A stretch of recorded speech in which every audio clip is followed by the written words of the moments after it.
to make groups notifications long on WhatsApp. Hello guys, in today's video I'm gonna show you how to make groups notifications long on WhatsApp. First thing, go to WhatsApp and here you will find these 3 points in the top corner. Click on it and click settings. Here you will find this one, notifications. Click on it and then just scroll down until you find Vibrate.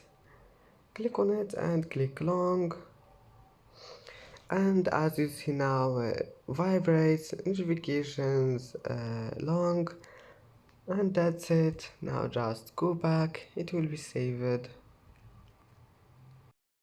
And that's it for today's video. If you like this video, don't forget like and subscribe, and thank you for watching this video until the end. And now see you in the next video.